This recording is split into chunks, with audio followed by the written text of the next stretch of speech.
Well, everyone, so Joan Toronto is going to be moderating our session today, so I'm going to hand things over to her and become the technical assistant and enthusiastic participant in today's event. But I won't be doing the moderating job. So Joan, you are on. Well, hi everyone. Welcome to another meeting of the CARE Forum.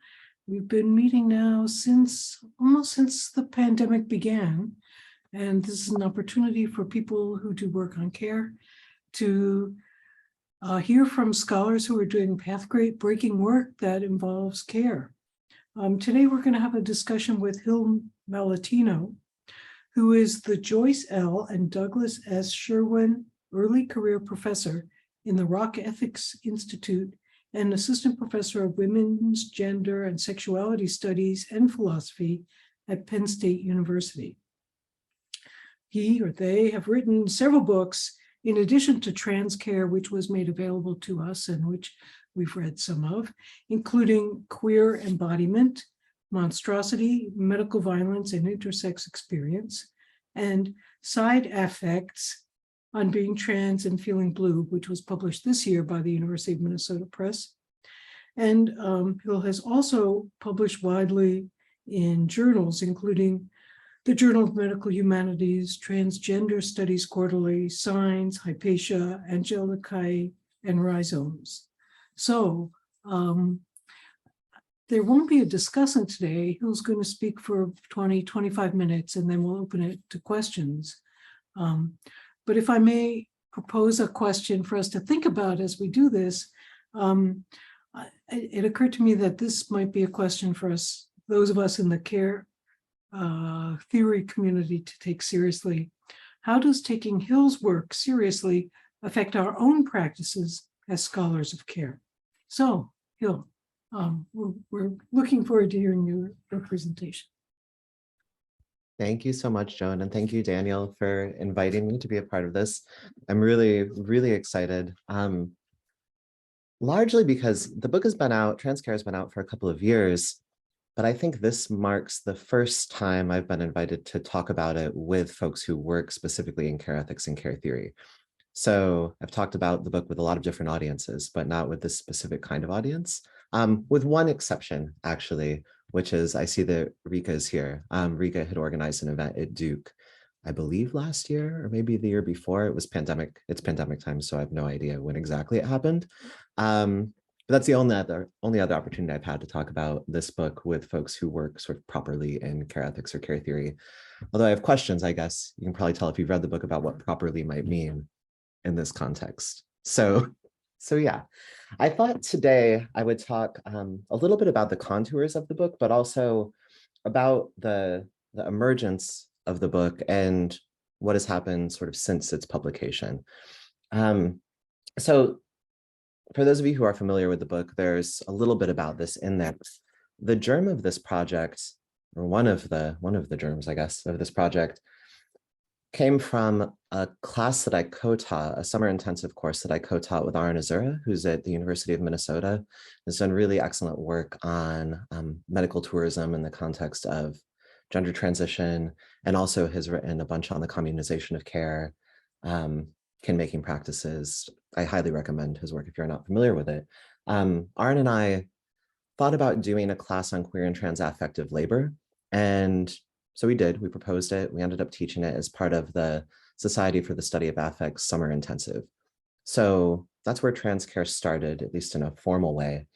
And in that class, we were trying to bring together a few different strands to think about how queer and trans affective labor and all of its pluralities works in the daily lives of queer and trans folks.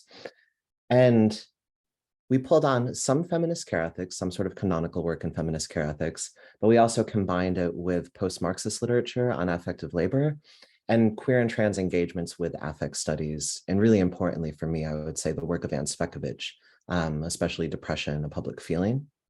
So we're combining a lot in our approach to thinking through the intricacies of queer and trans affective labor.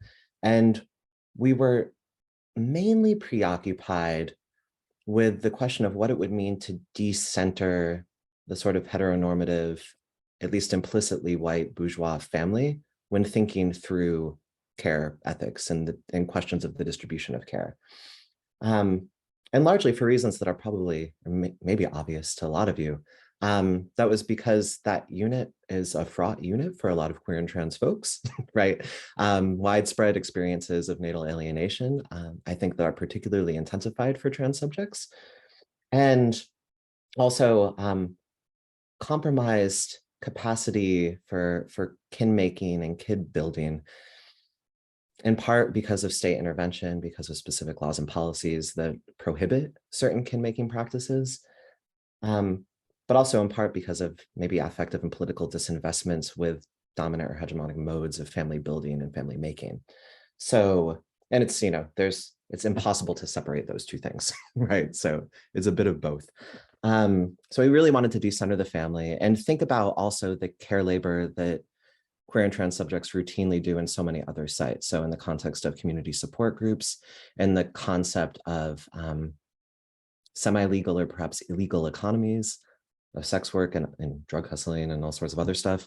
And in academic spaces, I mean, for me as somebody who's an academic, right, thinking about the kind of poorly remunerated or entirely unremunerated care labor that so many trans academics especially are doing routinely, that seems to only intensify with every passing year, especially now that trans studies is this thing that is becoming sort of kind of institutionalized and discontinuous and sometimes problematic ways. But there are increasing burdens, I think, for trans subjects in the academy that have to do with that, the labor that comes from that institutionalization, but also the labor that comes from being one of a very small handful of sort of visible trans folks on a university campus, and lots of folks who are, multiply marginalized in many ways understand this phenomenon too, where students just seek you out and you become sort of, whether you want to or not, a kind of informal support, emotional support, sometimes sort of therapists, even though we're wholly unqualified to do that kind of thing, right?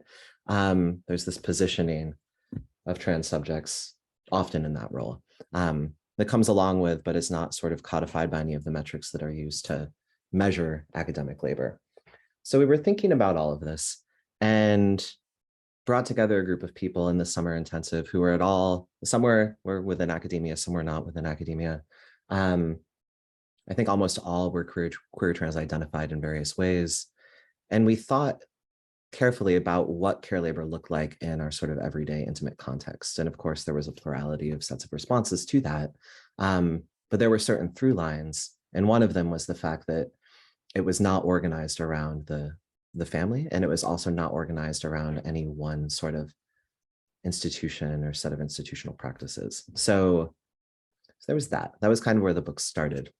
And that was in summer of 2019.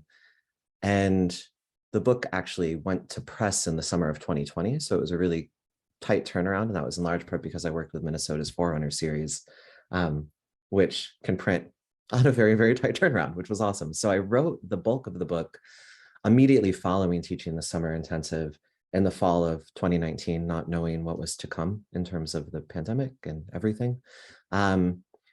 And I was on course release that semester. It was the first course release I'd had over the course of, I think, 10 years after finishing my doctorate.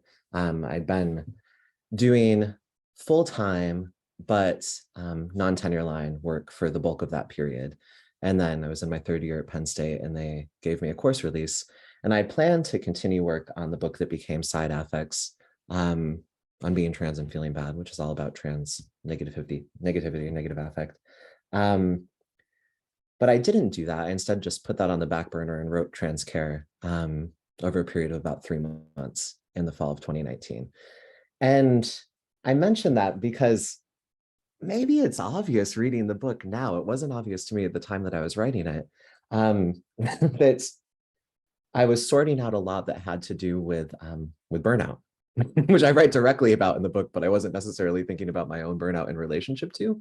I think one of the primary modes that I repress things is by making them into research and then only later coming around to the fact that I also am implicated in very obvious ways in what I'm writing.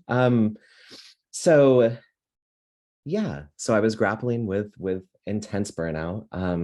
in large part from doing the kinds of voluntary gender labor. That's a term I borrow from trans organizer and activist Rupert Raj, to talk about the unremunerated or poorly remunerated work that trans people do all the time in the context of clinics, in the context of diversity or DEI or DEI-NB, right? The B for belonging work. Consultations with therapists, consultations with institutions, trainings, sensitivity trainings, that sort of thing. And I finally had some time to sit down and sort that out, and Transcare is kind of one of the ways in which I sorted that out. So yeah, and I think of it, if any of you are interested in reading Side Affects, I think of it as in some ways a prelude, but in some ways a coda to thinking about trans negativity. So I don't want to position sort of trans negativity as this existential situation that is really common amongst trans folks that somehow care transforms or fixes or heals. I don't think about that at all. But I don't think that at all. But I think that the practices of trans care that I detail in the book are very much informed by my thinking about trans negativity and happen within a sort of milieu of overwhelming negative affect. So that's one of the questions that still animates my thinking, my writing. How does the sort of everyday phenomenon of grappling with various forms of negative affect impact care labor and care practice? So that's something I would be really, really stoked to talk about folks with after I wrap up. And just to say a little bit more about what I mean by negative affect, the book Side Affects is broken into different chapters that each deal with a different kind of negativity. So one of them has to do with rage, one of them has to do with fatigue, one of them has to do with burnout, and that's actually an extension of the section on burnout and trans care. One has to do with numbness and dissociation, and another has to do with envy. So that's how that book is organized. But I think thinking about that ensemble of bad feelings in relationship to trans care, you can see all of that in trans care as well, and really animating the writing in that book. So that, and I also want to mention a little bit about, well, let me pause actually and move to what's happening now in terms of the reception and sort of afterlives of this book. There's a dossier in, I think, the forthcoming spring issue of Feminist Formations on trans care that was organized by queer and trans geographer Jack Geese-King and intersex studies scholar David Rubin. And it features work by, I think, about 7 different thinkers, among them Andrea Pitts, Cam Awkward-Rich, Davy Niddle, Christoph Hansmann, and also David Rubin and Jack Geese-King. And they're all reflecting on trans care and thinking about how to sort of move forward with some of the themes and concepts outlined in trans care, how to apply it in their own research sites. And reading through that dossier and in the process of writing my response to that dossier, I became sort of fixated on a few different threads that emerged. One has to do with questions of infrastructure. I think a lot of this came from actually Jack Geese-King's writing and engagement with the book, and also Davy Niddle's engagement with the book, who are both trained and working in geography. They raised questions about the way that infrastructure makes trans lives impracticable or sometimes impossible. Davy Niddle wrote a lot about actually suburban architecture and the sort of dearth of affordable housing, and also the role of suburban architecture in intensifying climate catastrophes. But it was a way to think about how the organization of the cis heteronormative bourgeois family, right, through the organization, infrastructural organization of the suburbs, both makes finding places to live for trans folks that are in situations of sometimes poverty, various degrees of poverty, grappling with the phenomenon of being periodically unhoused, but also just not necessarily located in the kinds of typical domestic, right, units that would live in suburban housing, how difficult that makes actually just finding housing, especially for folks outside of urban areas, who are pushed to the margins of urban areas because they can't afford to rent in the sort of downtown core any longer because of gentrification. So I thought a lot, I'm thinking a lot about this question of infrastructure in relationship to material transformations that actually might ameliorate some of the concerns that I bring up in Transcare that make trans lives hard. So infrastructural concerns. And one of the questions that came up for both Cam Awkward-Rich and Andrea Pitts has to do with the limits of the way we is deployed in the book. And Cam has a book forthcoming called The Terrible We that I got a chance to read ahead of time, and I would highly, highly recommend. And Cam's meditation on Transcare is sort of an extension of the work that he does in The Terrible We, thinking about the necessity of the we in terms of coalitional politics, but also the sort of precarity and fragility and tenuousness of any we. And one of the things he says is that sort of to Transcare's benefit, I guess to my benefit, the way that the we is deployed in the book tends to always be provisional and not sort of taken for granted, but also implicitly, and he reads a few different scenes in the book, there's a sort of implicit, and this is, perhaps unavoidable because of my own positionality, subjectivity, sort of undergirding that's structured by whiteness in relationship to transness that informs the way this we gets thought. And he specifically writes about a scene in the book where there's a billboard that says trans people are sacred that gets put up in a historically Black area of Baltimore. And he thinks about the way that I read that billboard is comforting in its abstraction.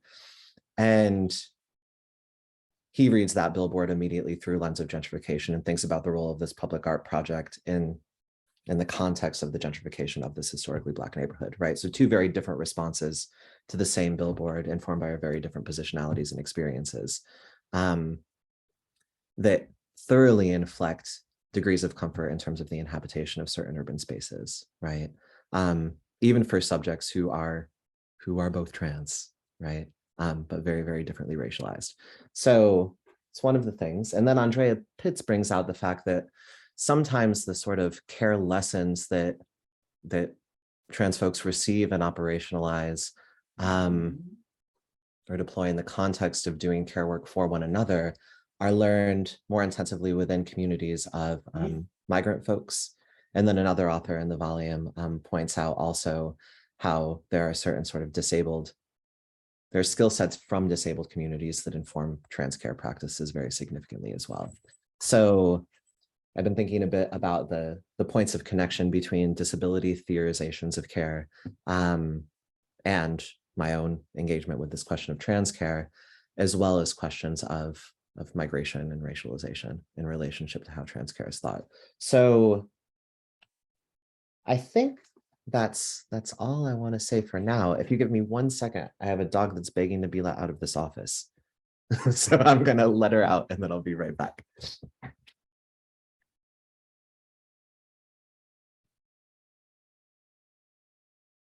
Okay.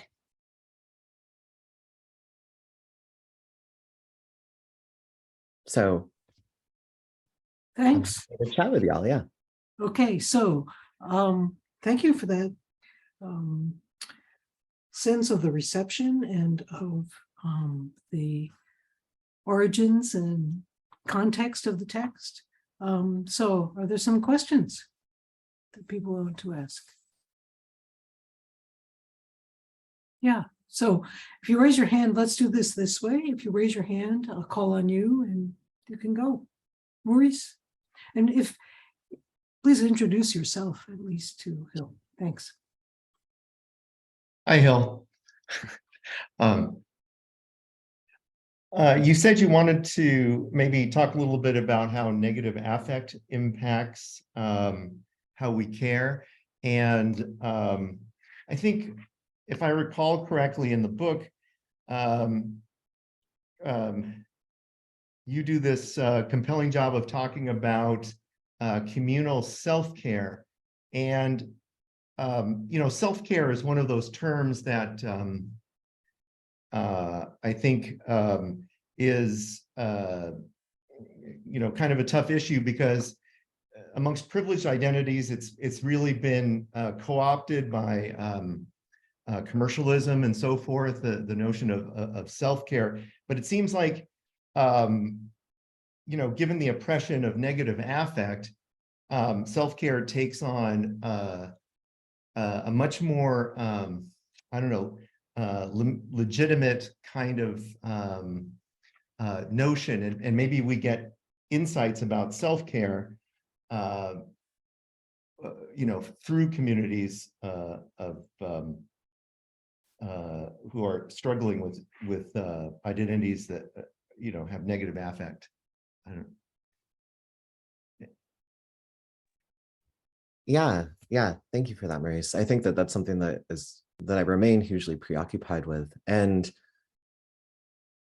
also I mentioned Anne Cvakovich's work on depression at the outset of the conversation today. And I think that that's been one of my continued reference points for this. So one of her big interventions in that book is that depression is, sort of a structural and public phenomenon, even though it's experienced often in highly individuated ways.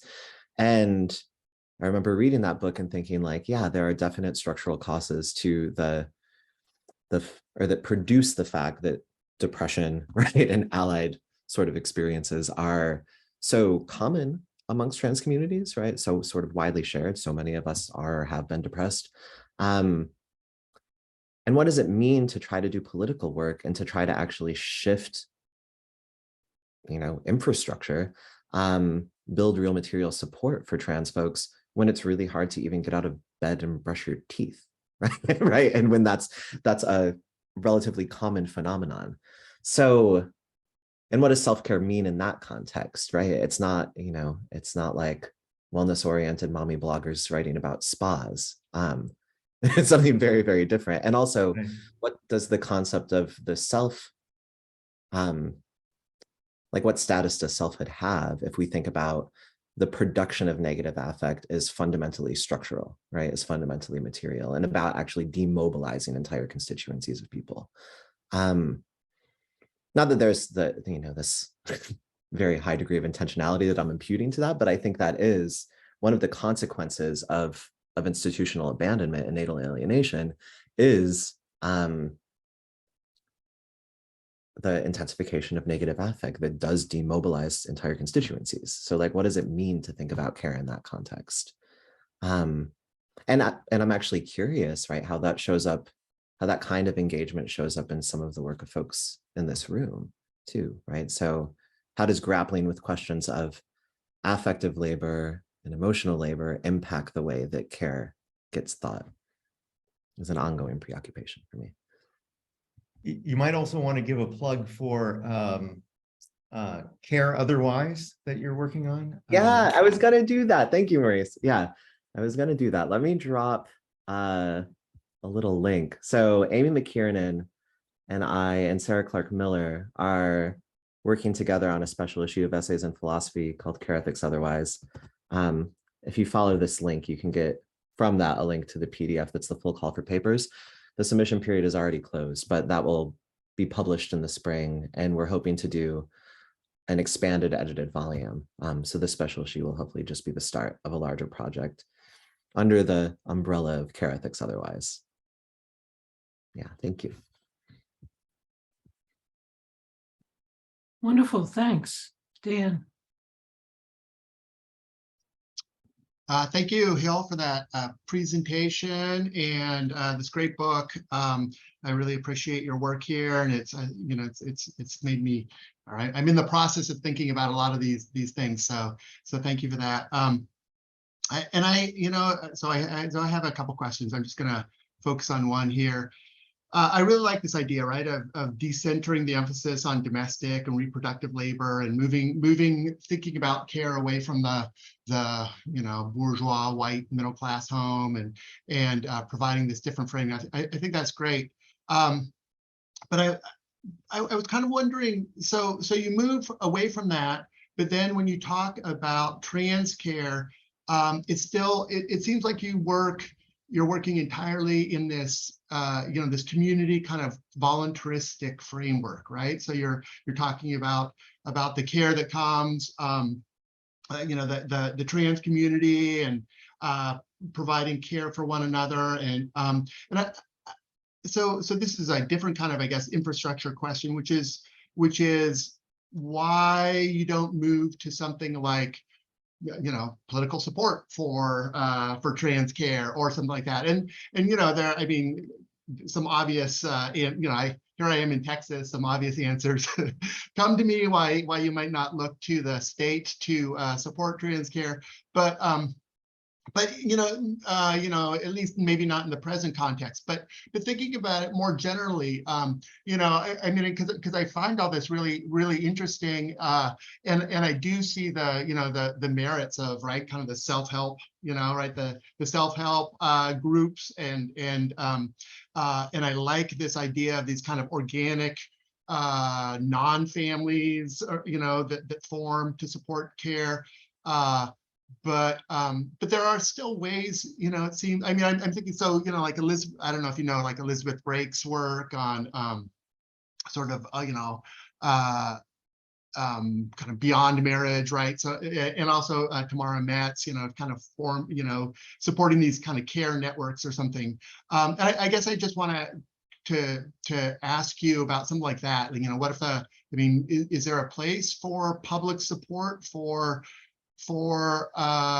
trans communal care in the form of, I don't know what it would be, some sort of resources or, I don't know, protections, right? I don't know what that would be, but I just want to kind of put the question out to you.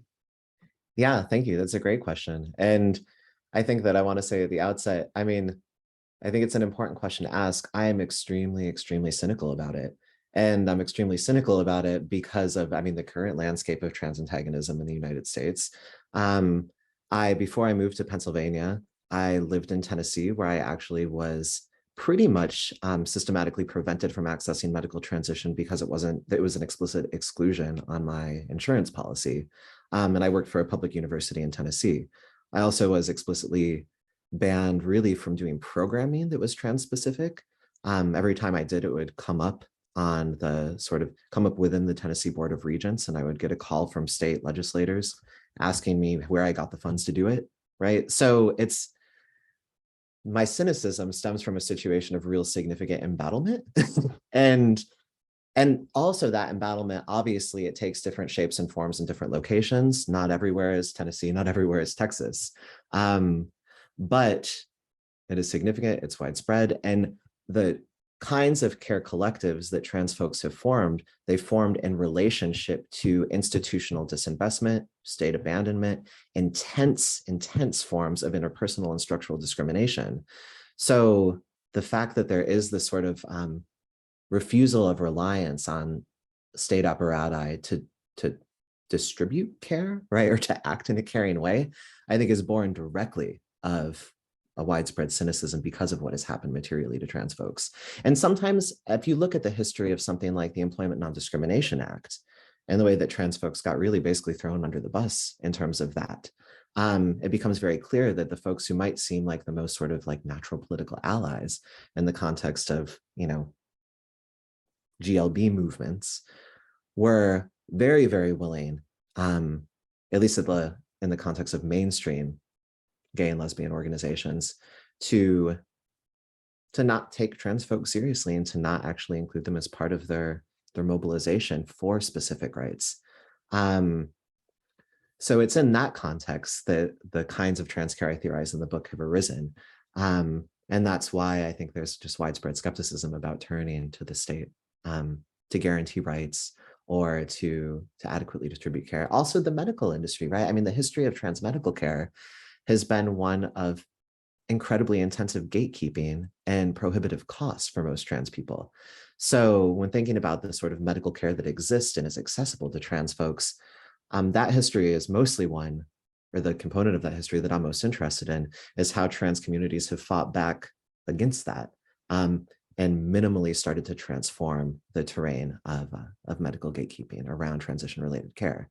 So again, I've gone and talked with med students, I've gone and talked at medical schools about the question of trans care, and a lot of them are very concerned with what can they do? And it's like, well, until insurance policies change, until things like facial feminization surgery are actually covered by people's insurance policy, I don't know.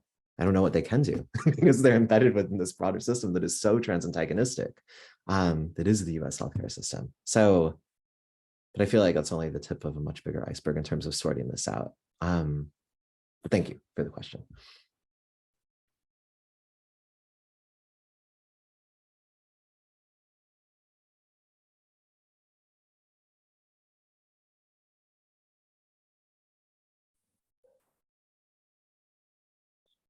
Can I ask my question? Yeah, Okay. absolutely. Hi. Um, so I have a bunch of like related questions that I'm still kind of working through. I've enjoyed both books, by the way. Actually, all three of your books, I really enjoyed them. So thank you for your work, especially because some books are really difficult to find. I study in India. And so having an open access book like Transcare is really, really beautiful, and I really appreciate that. And I wish more scholars would take that up itself as kind of a performance of care towards the places that are underfunded and so on. So I have the first kind of question is a question about transness, and the second one is about care itself. And so I'm wondering what about transness is given to such disciplinary saturation? So what I mean by that is, say, for example, in your first book, you contest the ways in which the medical psychoanalytical universe saturates bodies with meaning and constrains them thereon. And of late, in what one might call critical trans studies, which is kind of oppositional to that, affect has become that site where the trans body is completely saturated. And so often the ways in which we understand the trans body in opposition to the medical pharmaceutical kind of saturation has been through affective saturation. And I'm just wondering, what is it about affect? I'm not dissing this or anything. I'm just trying to ask, what is it about affect that allows us to tell the story of a trans otherwise, right? What is it about affect's capacity to offer more than surface for inscription and so on? And maybe then perhaps that might lead to where maybe we are not looking. What is beside the body, the psyche, and the affect within the trans kind of thing that we must also turn our attention to. Um, and and and maybe as part of the provocation of that, I want to kind of think about when care also works as police, right? So people who offer care, and this is not just this normative folks, it's our own communities often who leverage care as forms of policing, as forms of detention, as forms of I told you so dances and so on. And and a lot of people actually refuse community precisely because care and policing are very difficult to sometimes disentangle. And so where does kind of that kind of transness that's built both on the refusal of the kind of medical model, but also on the community model of transness, like leave us with regards to that. And I'll quickly wrap up in my second question. Is I'm wondering what does Transcare tell us about care as such? Not its contents, not the way in which it is improvised, or how its gestures are different from marriage and so on and so forth. But does Transcare tell us something very specifically about care itself, its possibilities and its limits? And if it does, then how is, and relatedly, how is care different from the older kind of conversation on self-preservation, where like what people are just doing to survive, and it could be anything. It could be entering communities, and it could be the DIY stuff that Jules is writing about and so on. How is care different from preservation? So sorry, that's a bunch of bumble thoughts, but here we go. Okay, thanks. Thank you. I would rather hear your answers to this actually, but I will try to answer some of this. Those are all really, really excellent questions, and it's going to be hard to do justice to their complexity, but I will attempt to. So the first, I think that, yeah, the question of medical and psychiatric saturation and then positioning affective saturation is a kind of rebuttal or resistance to that. I think that so obviously I became obsessed with affect at some point in my adult life. I don't know exactly when that happened, and started reading a bunch in affect studies, affect theory, and was very moved by the sort of like Deleuzian take-up of Spinoza's discussion of affect in terms of the conatus and like increasing possibility or decreasing possibility, the sad affects, all of that. And that's inside affects, right? You've read it, so you know.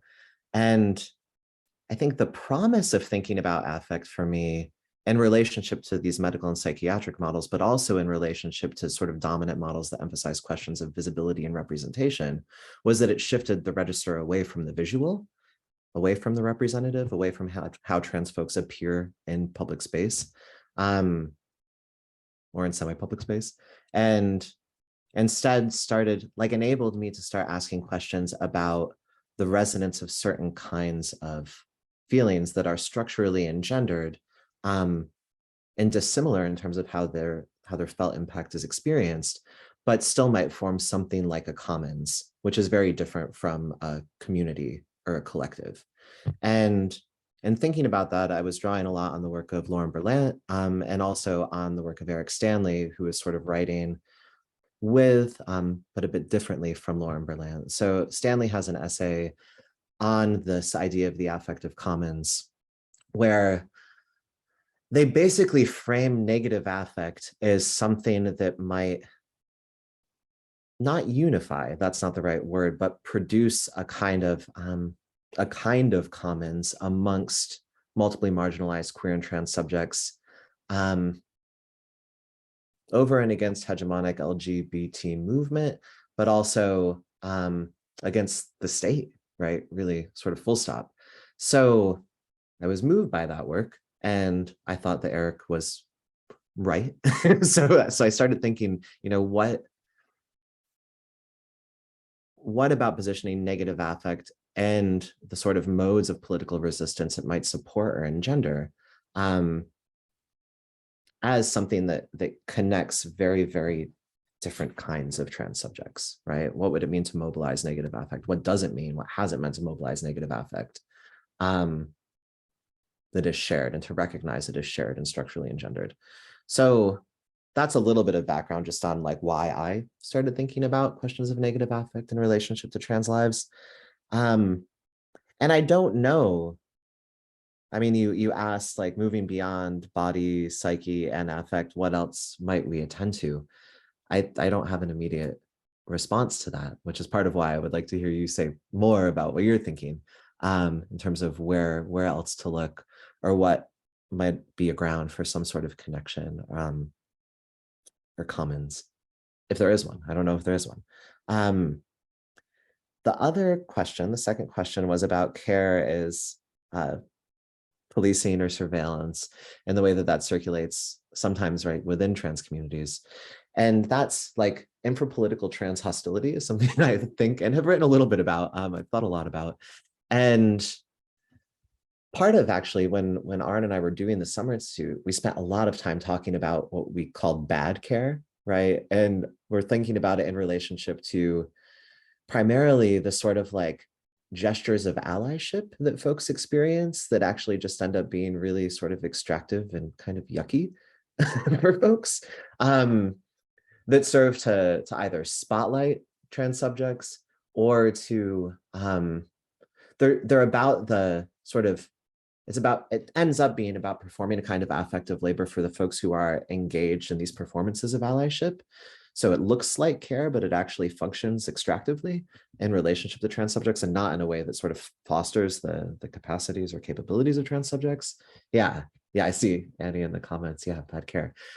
So for sure that, and that certainly operates, right, between and amongst trans folks and produces forms of what I would call infrapolitical hostility, or maybe infracommunal hostility, that do make folks very disinvested from being in transcommunal spaces, right? Sometimes those spaces are awful to be in, and they're awful precisely because I think of questions of internalized trauma, the way that folks sort of, I don't know, the kind of intense sort of political bifurcations that circulate in those spaces. One of the most obvious examples is this endless sort of round of debates about binary versus non-binary trans, but there are so many other instances, and I don't want to say I'm fed up with it. I'm not fed up with it. I think there are important conversations to be had there, but I'm very sick of the new, not new, actually, it's very old, but this diet of binary versus non-binary trans being some sort of fissure, or understood as a fissure within trans collectivities.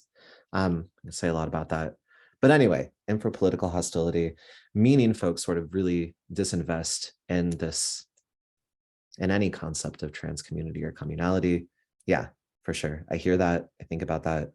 And then I might be wrong, but I sort of read that as a lead into this question you asked about what differentiates care from self-preservation. And I don't know if I can differentiate those. I mean, I think of those as sort of reciprocal and co-constituted, but I also have questions about how we understand selfhood in the context of self-preservation, because I do think selves are always interdependent, not atomized, not individual. But yeah, the question, what does Transcare tell us about care itself, is related to that question. I guess I have another question about that, and it's something that's come up, I think, in large part because Dean Spade's Mutual Aid was published around the same time as Transcare. And it's a question about what differentiates something like mutual aid practices from care. Where do those things sort of dovetail? Are they different from one another at the end of the day? Is mutual aid always a kind of care praxis or not?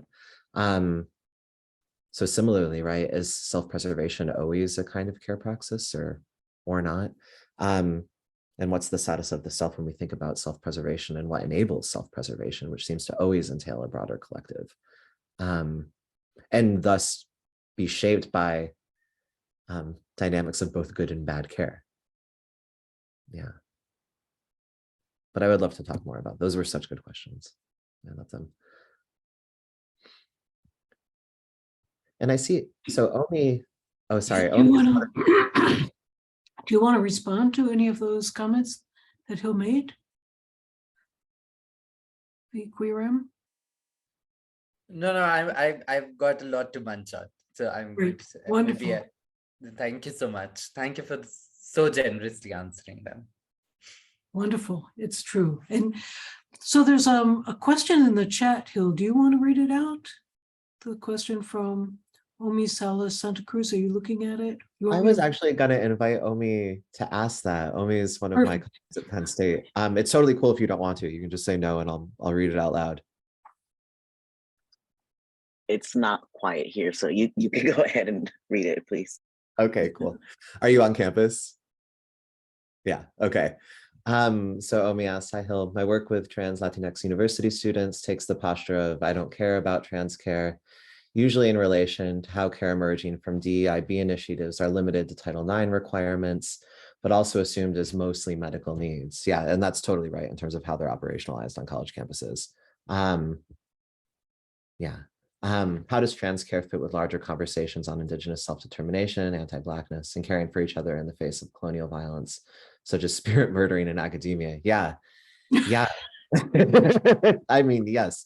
Honestly, trans care is mostly concerned, and at least my thinking, right, about the politics of trans care is mostly concerned with the kinds of considerations you're bringing to the fore here, and really critical of the way that care is sort of conceptualized on this almost exclusively medical model, and the way that that becomes operationalized within the context of university-based DEI initiatives. And I will say anecdotally, right, I've been a part of a bunch of DEI work at every university that I've ever been at. And I just came from a meeting with Penn State's new president yesterday. I'm on the Commission for LGBT Equity at Penn State. And we met with the president yesterday, the whole commission. And one of our main sort of asks in the meeting, and I do think it's an important and necessary position, which is part of why I supported it, is basically for like a trans caseworker to coordinate care for students, and to direct them to resources in terms of sort of navigating the bureaucracy of name changes, document changes, but also accessing medical, transition-related medical services. Because that care coordination is happening in a really ad hoc way on not just our college campus, but a lot of college campuses, if it's happening at all. So I absolutely, understand the importance of a position like that, and do think it will substantively improve the lives of some students who are seeking out medical transition and name changes. But to presume that that is the entire landscape of trans care, and that once those issues are sort of taken care of, then multiply marginalized trans folks are just going to be like, okay, life is great now. We have our driver's license sorted out and we have hormones, right? Like I feel like any careful thinking about trans care has to begin from the point of being critical with the limitations of the contemporary discourse on what constitutes trans care in a predominantly sort of DEI oriented and medically oriented way.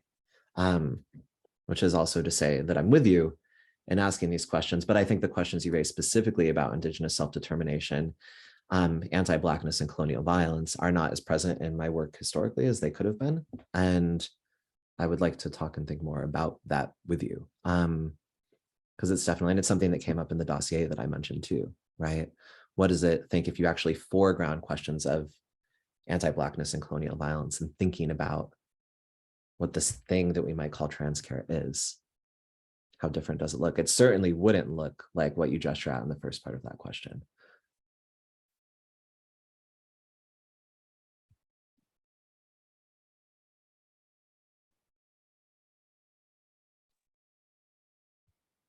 Are there additional questions? Yes, please.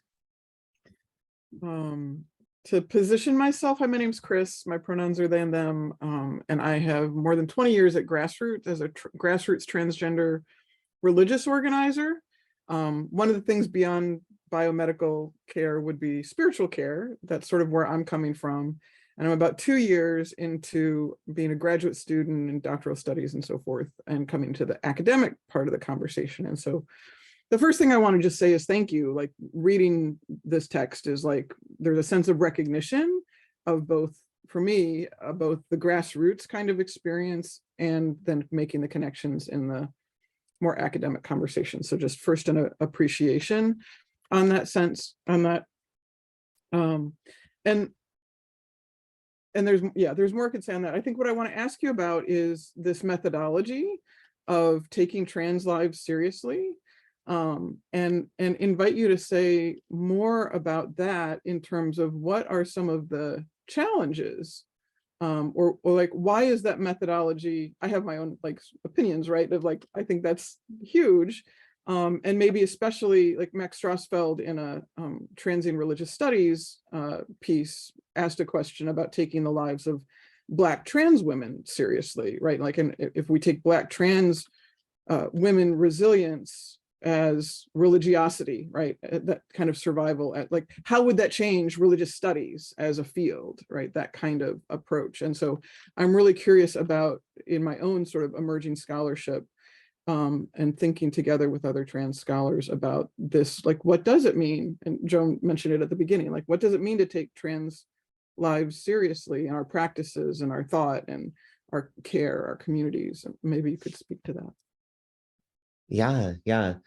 So I want to say that you mentioned religious studies and you mentioned spiritual care, and I would be loath if I didn't mention the fact that my like very long-term partner is also a trans religious studies scholar. So like, cool. But also that means that my thinking, whatever I have to say on the topic of trans and religiosity or trans and spirituality, is totally indebted to them in ways that I could never actually be fully accountable for. So sort of that aside, I think the question of spirituality has been increasingly important for me. And that's maybe in part because of my own sort of maybe weird esoteric spiritual practice, but I don't think it's actually necessarily about that. I think it's probably because of the questions that were raised earlier about, where do we go if we sort of critique the way that body and psyche have been treated, is the sort of ground of thinking trans lives. And if affect doesn't really do all that we might want it to do, right, in terms of sort of nuancing and understanding complexities of trans lives, where else the spiritual, right, is one site. And so I've been writing, in chapter 6 of Side Affects, the last chapter of the book, I write a little bit about trans engagements with New Age spirituality. And there's a pretty long history of trans engagements with New Age, going back to at least the 70s, if not longer. Predominantly white, at least the instances that I'm familiar with and have thought about. And there's something really interesting happening there insofar as, right, there's this sort of like ousting or real distancing that trans folks have been sort of forced to take in relationship to most organized religion. And then the turn to New Age is part of like, that, I don't know, for me, it's sort of like, where do you go when you don't have a religious or spiritual home? New Age might be a place that's more capacious than some other spaces in terms of that. But that's counterbalanced by the fact that engagements with New Age practice in the West, right, and I've looked and thought specifically about engagements with New Age in the US, have a really sort of troubling engagement with questions of race and legacies of coloniality, in large part because of the way that they partake of a kind of progressive political and spiritual teleology. So happy to say more about that, even though I don't know if it will be coherent. So I have been thinking about the spiritual, but I've been trying to think about it foregrounding questions of coloniality and foregrounding questions of race and belonging, and really have thought quite critically about how some spaces of trans spirituality are actually predicated on an unacknowledged kind of colorblind whiteness. And my thinking about that is really indebted to, in part, Aaron Saldana's work in this book, Psychedelic White, that on the surface of it is about like trans dance communities in Goa, India, predominantly white tourist-oriented trans communities, rave communities. But he develops this account of sort of psychedelic whiteness that is very much resonant with trans engagements with New Age, esoteric, and occult forms of spirituality. I think that was actually, I think I responded to what was just a sub sort of consideration in your question, though. So I got derailed. I derailed myself. It was fun. It was fun, though. We could have that conversation. Maybe we should have coffee. Okay. Do you want me to restate the actual question, or like, I mean, I don't know, Joan, what should that would be helpful, because now I'm like on this trans esoteric thing. And yeah, so by way of just a brief response, I would say yes to whiteness in terms of trans discourse generally, and the trans religiosity as esoteric that I put in the chat is not just with white trans folk, because like I know folk in community beyond just white religiosity, right? There's a lot more there. The Black Trans Prayer Book by Dane Mace, or Dane Aditi and Jay Mace, is like a really good source and example of centering the lives of Black trans folk to then think about spirituality. And it's not academic, it's a prayer book, it's actual ritual, right? And so it's a decentering and a recentering, and it's brilliant without being like this academic kind of brilliance. So I definitely agree with you in terms of the post-colonial kind of analysis. The original question is still in line here, is like, what does it mean to center and take seriously? I mean, it's like centering is how we talk about it in the academy, like, but I think, what does it mean to take seriously trans lives and trans practices? And I see you doing that, right, in the text. And what are the challenges that you see in taking trans lives seriously as we come into an academy that's not made up of trans folk? Like, there's certain challenges at the grassroots. How do we take each other seriously, right? But in the academy, as 2 years into my graduate programs, right, what are the challenges and life hacks perhaps? But like, if you could talk back to Joan's original question about like, what does it mean for all of us to take trans lives seriously in care theory specifically? Yeah. Thank you for revisiting that for me.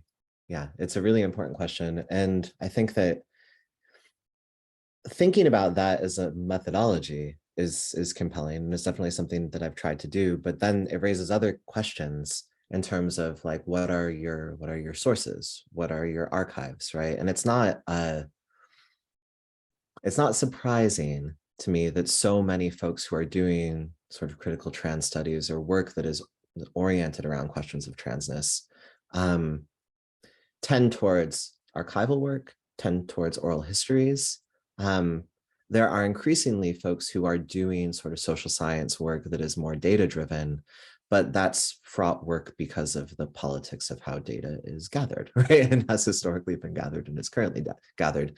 So I think folks who are doing that work face a lot of significant frustration in terms of having research questions that can't be answered by the tools that are available and the data sets that are available within their disciplines.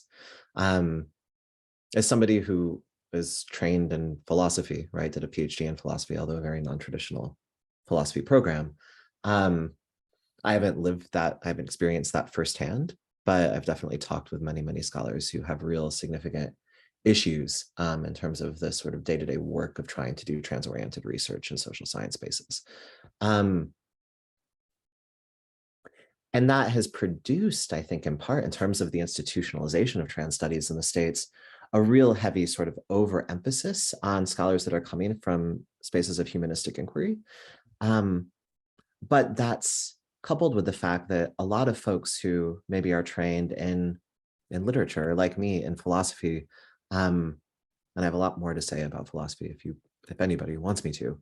I left the discipline about a decade ago because I was like, I can't ask the questions I want to ask there, and I can't do the work that I want to do the way I want to do it there, because it wasn't legible as philosophy proper, because of the way that certain great names and canons circulate as part of the coin of the realm in terms of legibility in philosophy. So yeah, I think a lot of folks who train even in more traditional humanities spaces find themselves sort of ousted or illegible within their disciplinary spaces for similar reasons.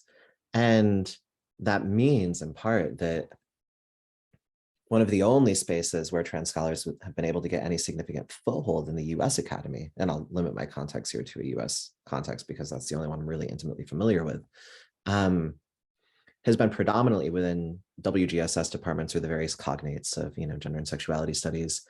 And in those departments, that inclusion operates often in a very tokenizing way. And even when it doesn't necessarily operate in a very tokenizing way, they're usually departments and programs that are already some of the most under-resourced on any given college or university campus.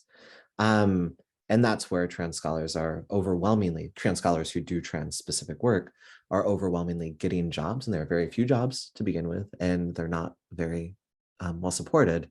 And if you combine that with the sort of real fact of widespread trans experiences of poverty, especially for non-white and non-educationally privileged trans folks, right?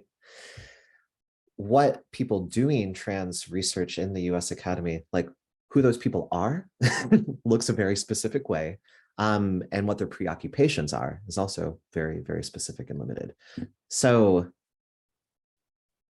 again, I talked around the question, right? But I think that thinking with this idea, like, what does it mean to center trans lives as a method, produced all these other questions for me about like, what does it mean to do that? But also, where is there even space to do that and make a living, right, via that research? Those spaces are very, very few and far between. Great, thank you. Carla Salter, you've written a very nice comment in the chat. Do you want to say it? Do you want to speak about it? No, not really. I was just sort of resonating with the conversation that I think Omi and Hil were having about how there are certain ways that institutions think that they're caring for trans people that don't actually get at what is most painful or most makes life most challenging for, at least for my own child. So I was just agreeing. Yes.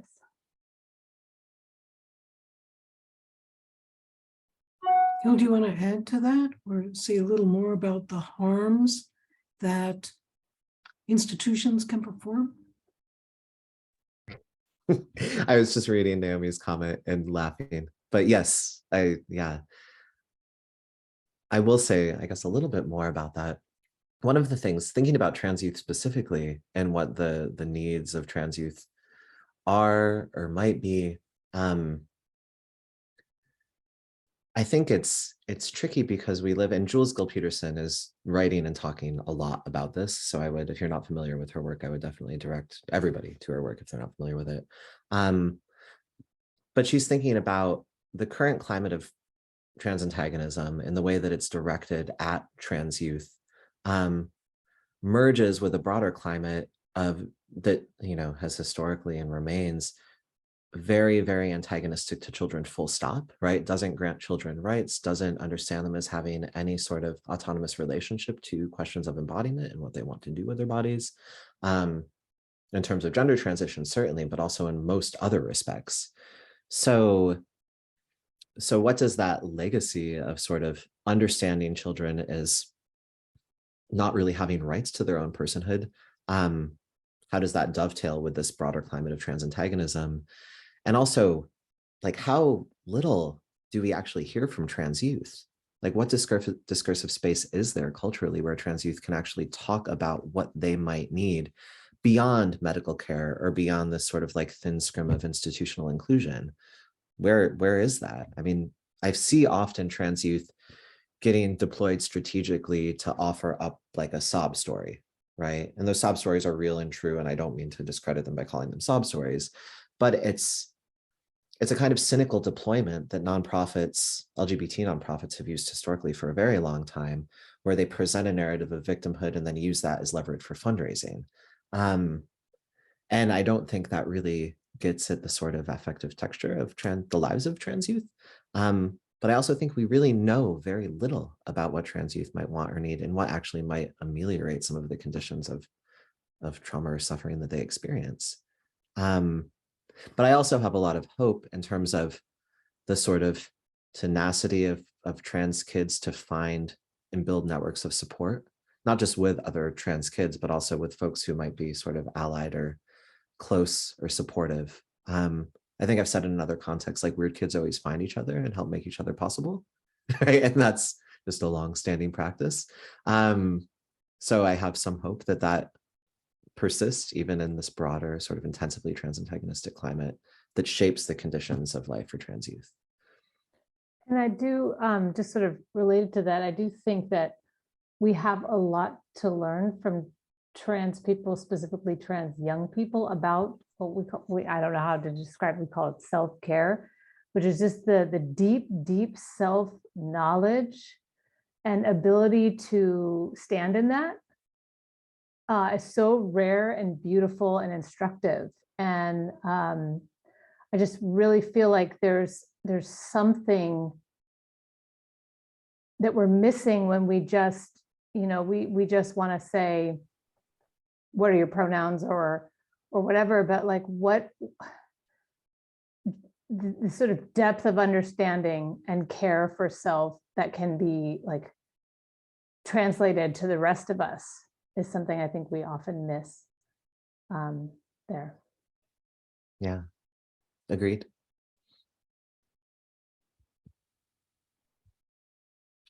Okay, thank you. There are other comments. Naomi Sheeman has added that if you don't mind, some in philosophy departments still think of you as a philosopher.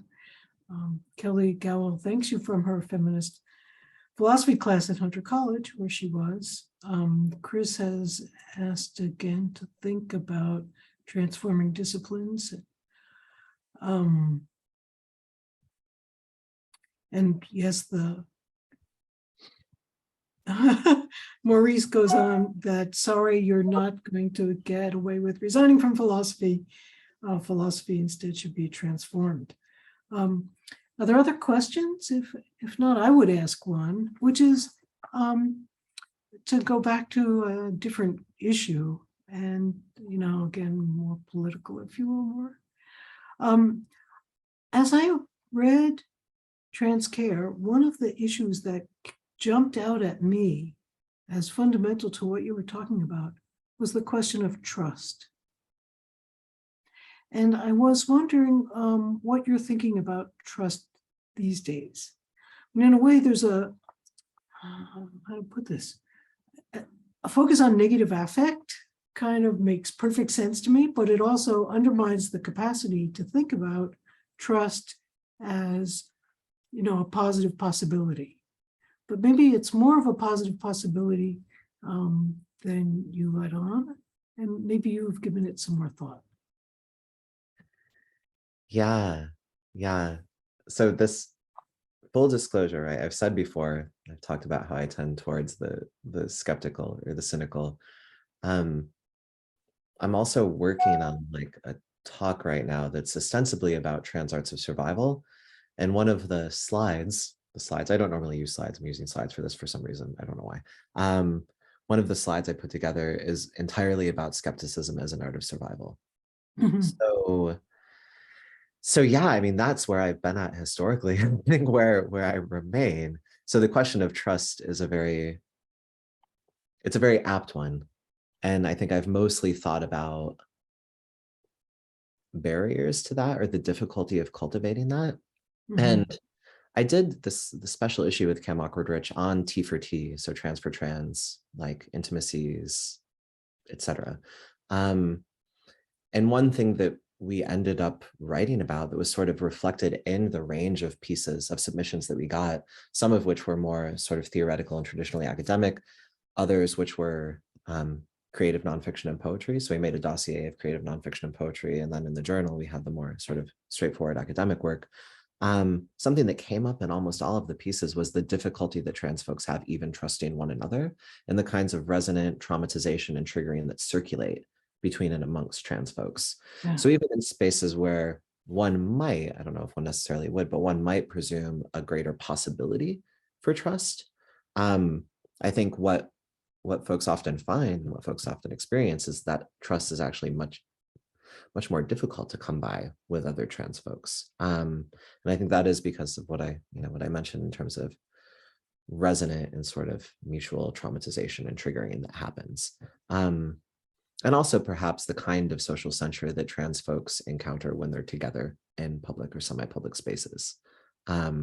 So unlike other kinds of constituencies, I think that for trans folks, there's not safety in numbers, right? And that's a real significant barrier to the cultivation of intimacy and trust. And I think that beyond that, I've thought, I've remained focused on negative affect and skepticism specifically, because I think even when non-trans folks are demonstrating or sort of gesturing goodwill in the form of trans inclusion and making space epistemically and also intimately, right, for trans people in the way that they understand themselves and their own kinds of relations, I think trans folks tend to, and this is a generalization, so of course it's going to be wrong in many instances, but I think often trans folks remain cagey about that. And yeah, I don't know. So this is all to say, I think that trans people have significant trust issues, right? And that's not, if we're going to shorten it. And that's, that's real, and it is structural, and it's difficult to address. And I think that maybe it's helpful for folks to just sort of understand that and presume that as a baseline, that kind of skepticism or caginess. Yeah.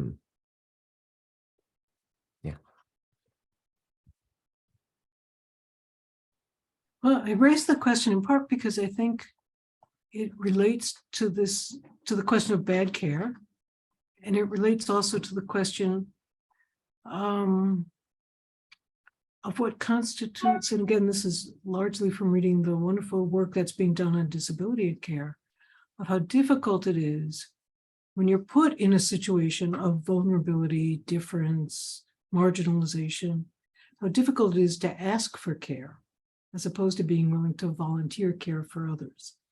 And so everybody wants to help everyone else, but no one wants to admit to themselves or to others how much they need care too.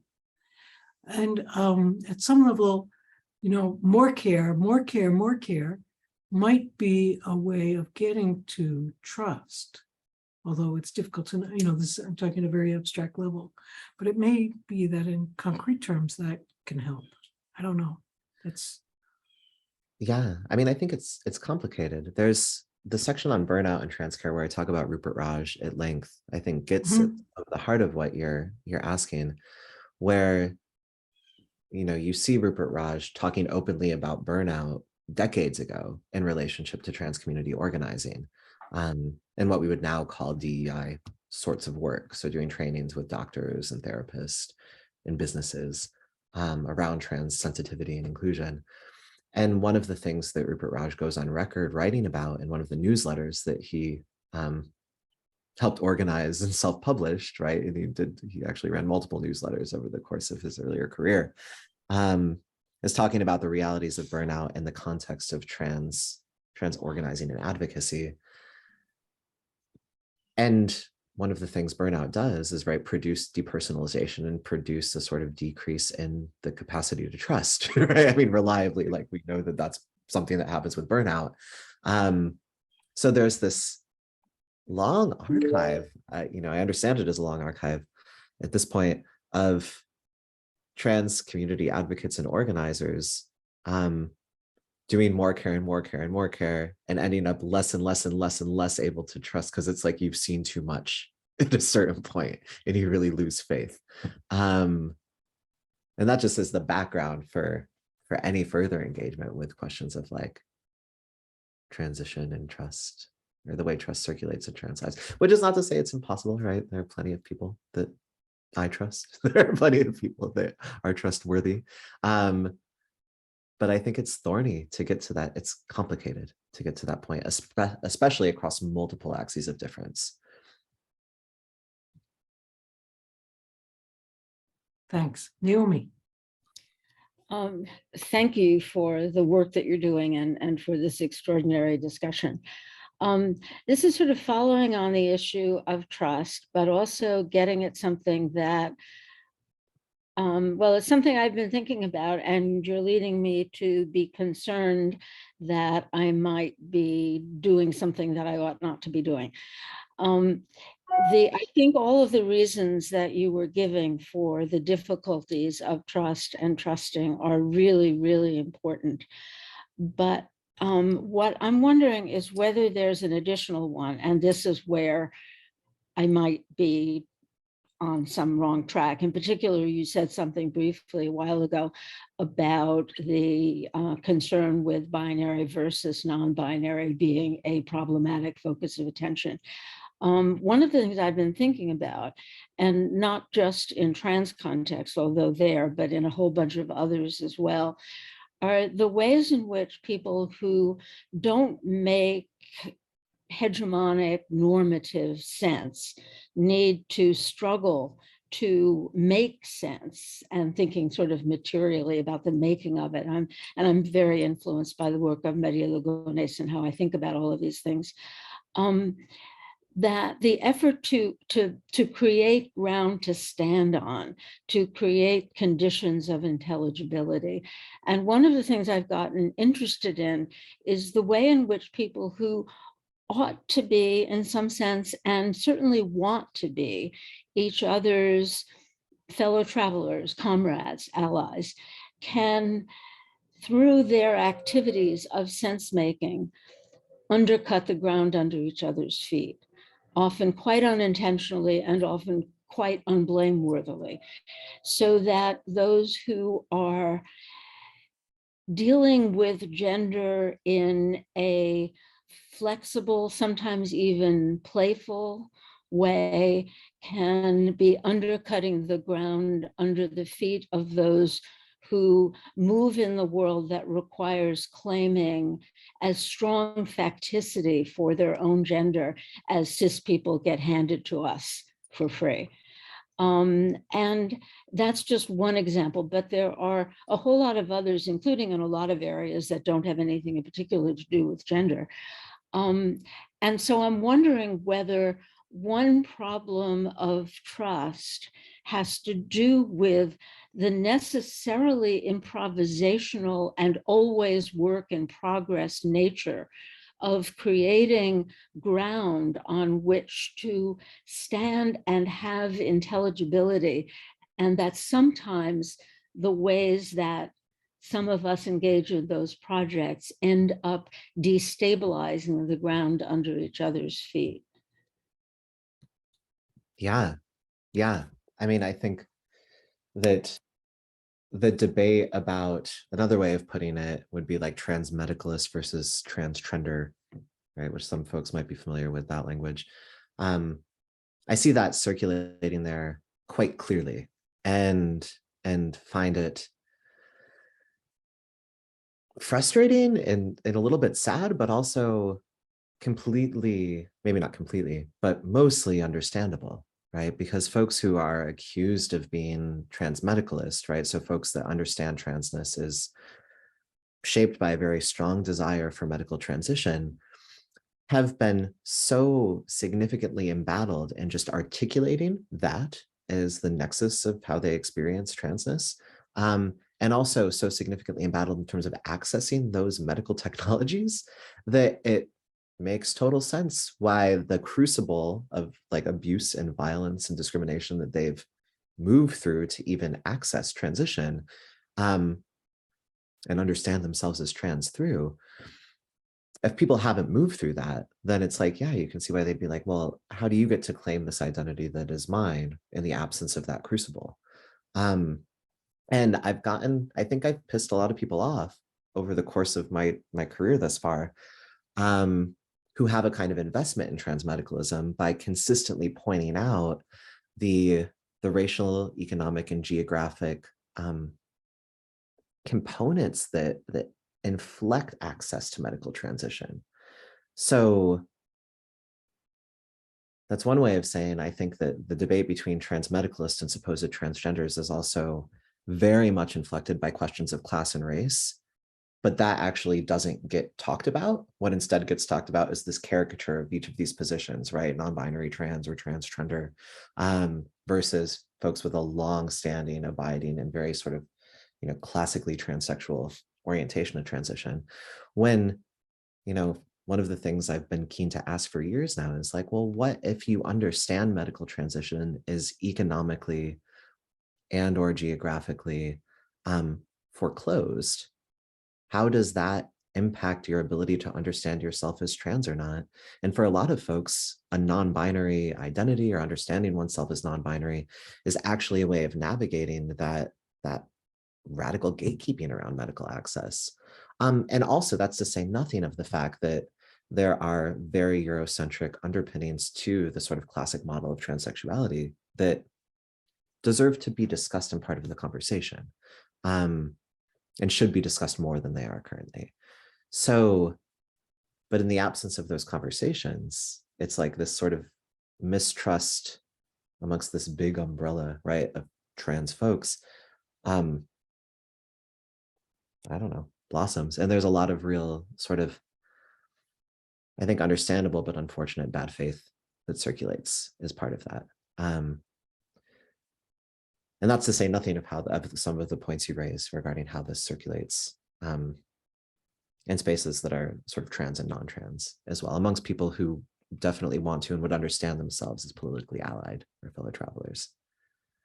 Which is just another, like the shorthand of this is like, yeah, coalition is really hard, right? And if intimacy and trust are part of coalition, it's really hard. But also caricaturing positions within in the absence of deep dialogue is not a way to address that difficulty, I don't think. Even though it's so rife on social media, which is one of the few sort of like, one of the few spaces that trans folks have access to, where trans folks might be in the majority in a certain sort of closed group or private bubble on Twitter or Instagram circles, right? Whatever.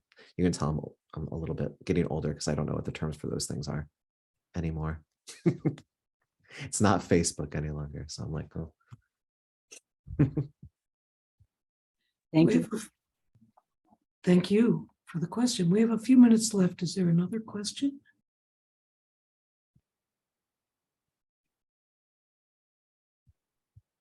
Hi, I Stacy. have a question.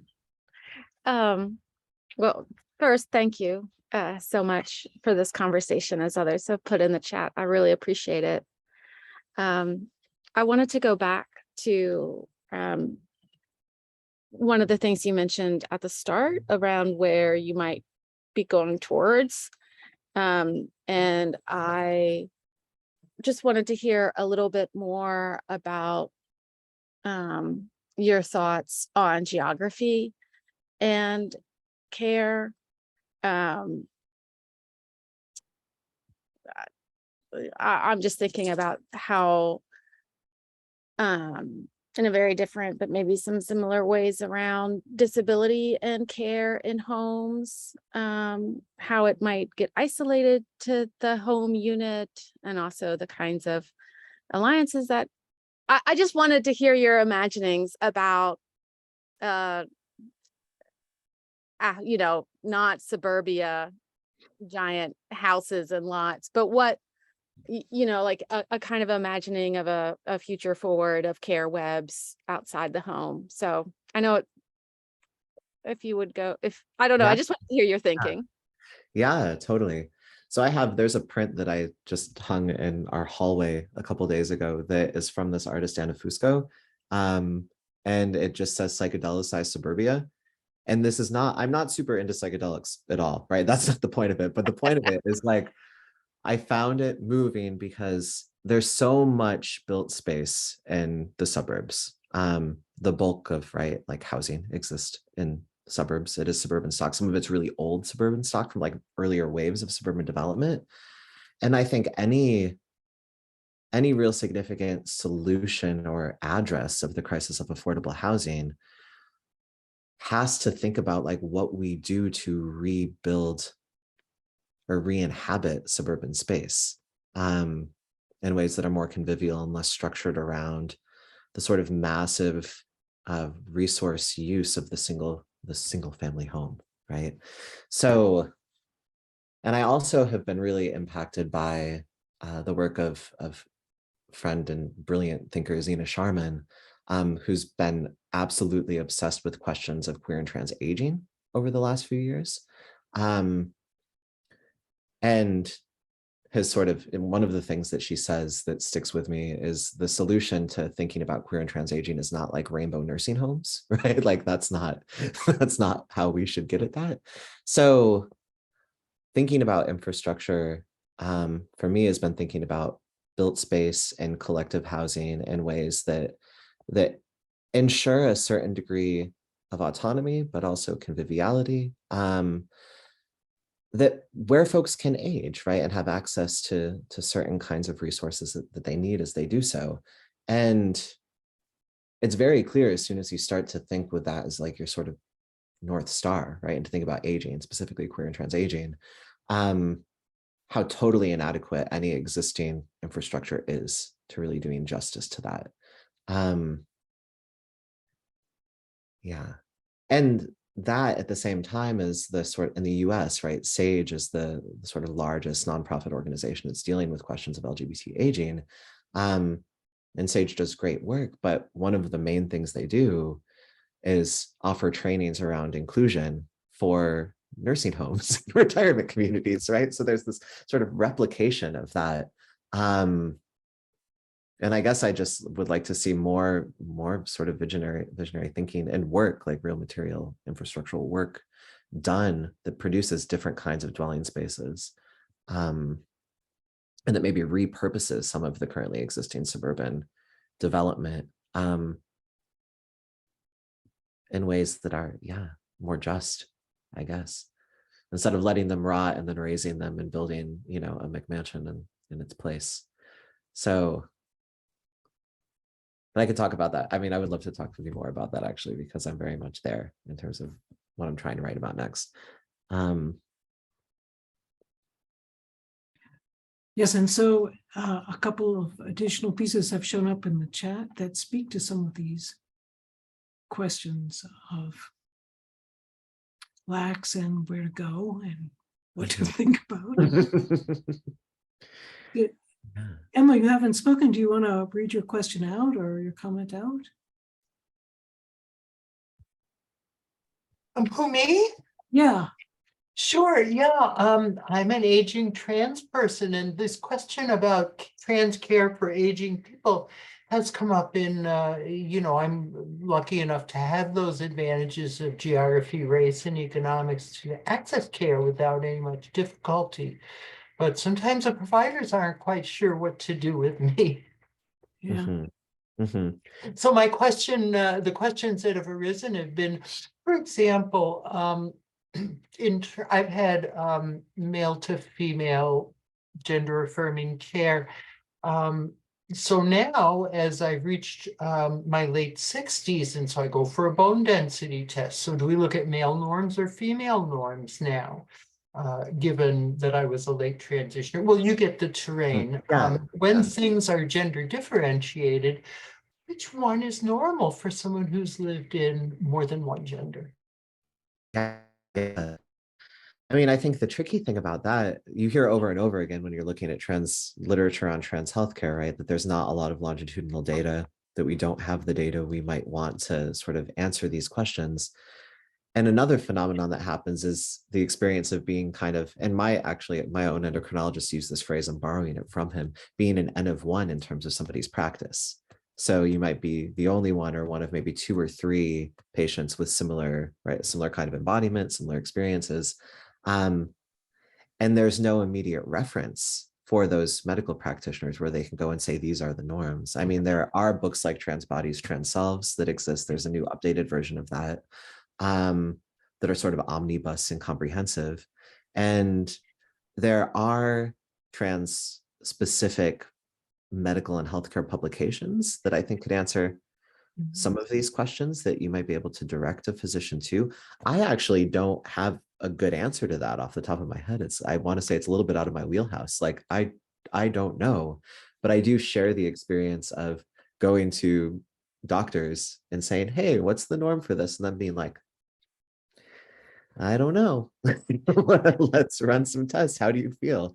And I Yeah. dare say that, if I may, that's complicated by the fact that it's the N of one, plus the fact that a lot of times I've found, and people that I've worked with in my professional life have reported that we have each had to educate our own healthcare providers, so that I'll go to an endocrinologist whose expertise maybe has to do with diabetes, or I'll go to a mammographer who doesn't know the terrain. How did these breasts come to be? And, I'm not embarrassed in those settings, but as I conduct research interviews in the area of education with trans youth, I find a lot of avoidance of medical care. Yeah, absolutely. For these reasons, exactly. Precisely. And then we have the phenomenon, the sort of resurgence of like trans centers of excellence that deal with, providing sort of a wide range of medical care to trans folks, but those only really exist in major metropolitan areas, right? Like San Francisco, New York, et cetera. And in terms of healthcare in the context of aging, that's really not what they do, right? So yeah, you point to a huge sort of absence of knowledge and absence of a real roadmap in terms of what medical practitioners could or should do. And the phenomenon of educating healthcare providers. I don't know any trans people who haven't had to do that. Not a single one. Well, thank you for the affirmation. I'm not the onlyest one. No, absolutely not. Well, thank you all for this really fascinating, informative, wise discussion. It's been to me, it's been really so important to hear all of this discussion. We're out of time. The Care Forum meets again next month, and we hope to see you all then. Thank you. Bye. Thank you all. Thank you. Thanks, Joan. It was great.